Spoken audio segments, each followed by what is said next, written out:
On 28 June 1914, a 19-year-old student assassinated Archduke Franz Ferdinand, the crown prince of the Austro-Hungarian Empire.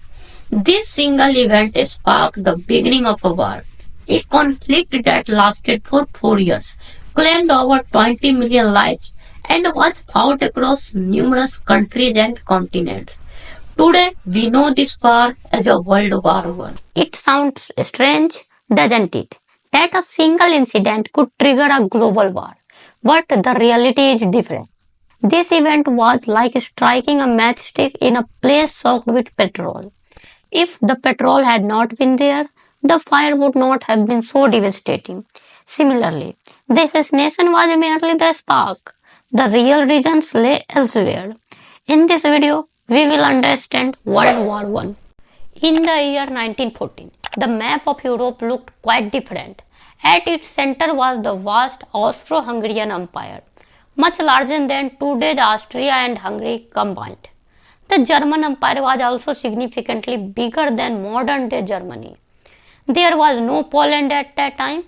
In Russia, the Russian Empire ruled, and modern-day Turkey was under the Ottoman Empire. Additionally, there were the United Kingdom and France. What's interesting is that most European countries were monarchies at that time, ruled by kings and emperors. Only three countries, France, Switzerland, and San Marino, were democracies without monarchies. In Eastern Europe, there were countries like Serbia, Bosnia, Romania, and Bulgaria, collectively known as the Balkan countries. Let's start the story. In 1878, a war was fought between the Russian Empire and the Ottoman Empire. The Russian Empire was supporting the Balkan countries in their efforts to break away from the control of the Ottoman Empire. The war concluded with the signing of the Treaty of Berlin in 1878.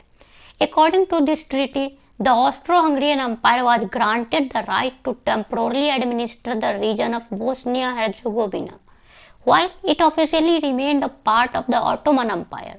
However, in October 1908, the Austro-Hungarian Empire annexed Bosnia-Herzegovina, effectively taking control of the region. During this time, Bulgaria successfully separated from the Ottoman Empire. Bosnia-Herzegovina, which had been under Ottoman rule for 400 years, faced a new challenge. Instead of gaining independence, they were taken over by another empire, leading to widespread anger among the Bosnian people. They longed for freedom, and their neighboring country Serbia also reacted strongly to this annexation. The Serbians were not only geographically connected to the Bosnians, but also shared an ethnic bond. In fact, all Eastern European countries share a common Slavic ethnicity. Many people in these countries identify themselves as South Slavs, feeling a deep cultural and ethnic connection. Some even began advocating for the creation of unified South Slavic nation. Serbia complained that the Austro-Hungarian Empire was not just invading Bosnia, but the entire South Slavic region. Before annexing Bosnia, Austria-Hungary's foreign minister had already discussed the matter with Russia's foreign minister, asking Russia not to oppose the move. Russia agreed because they wanted something in return. If you look at the map, the Black Sea lies to the north, and to its south is the Sea of Marmara, connected by the Bosporus Strait, which divides Istanbul into two. This area belonged to the Ottoman Empire. Russia was interested in annexing this strategic region in exchange for not opposing Austria-Hungary's annexation of Bosnia. Russia expected Austria-Hungary to remain silent if Russia took control of this area. However, a problem arose. Many Slavic people lived in Russia and they protested against the annexation of Bosnia. They could not accept the Austro-Hungarian Empire taking control of Slavic people. The Russian Empire, already weakened, had to heed the will of its people. Despite the secret agreement, Russia's foreign minister began supporting Serbia. In 1909, Austria-Hungary turned to Germany, asking if Germany would support them if they invaded Serbia, and Russia intervened. Germany and Old Delhi agreed. Meanwhile, Russia sought France's support. Austria-Hungary had invaded Bosnia first, and when Serbia objected, Austria-Hungary and Germany united to threaten Serbia. Russia proposed an alliance with France to counter this.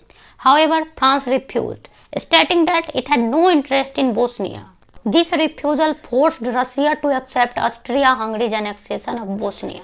The threat of war seemed to have passed for the moment, but then the assassination of Archduke Franz Ferdinand occurred. Bosnia, under Austrian rule, did not accept the annexation quietly. A revolutionary movement known as Young Bosnia emerged. This group, consisting of students, sought independence for Bosnia and aimed to unite with Serbia to form a South Slavic nation called Yugoslavia. Yugo means South. On 28 June 1914, Archduke Franz Ferdinand of Austria-Hungary and his wife Sophie visited Bosnia. 6 Bosnian revolutionaries planned to assassinate them. Around 10 am, one of them, Gavrilo, threw a bomb at Ferdinand's car, but it bounced off and exploded on a side street, injuring 20 people. Ferdinand escaped unharmed. Shocked, he cancelled his planned visit and decided to visit the injured in the hospital.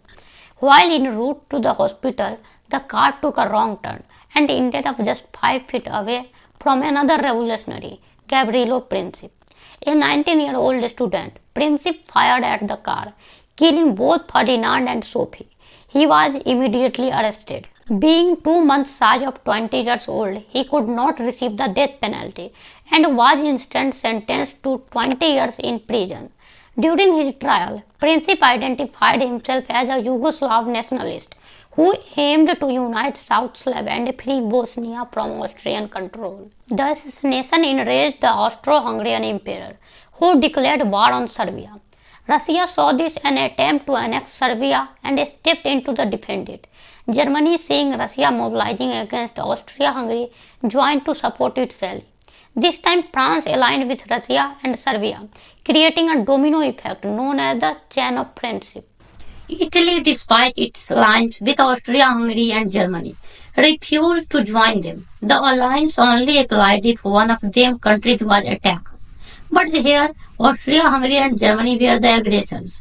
On the other hand, the Ottoman Empire, having a long-standing rivalry with Russia, joined Austria-Hungary's side.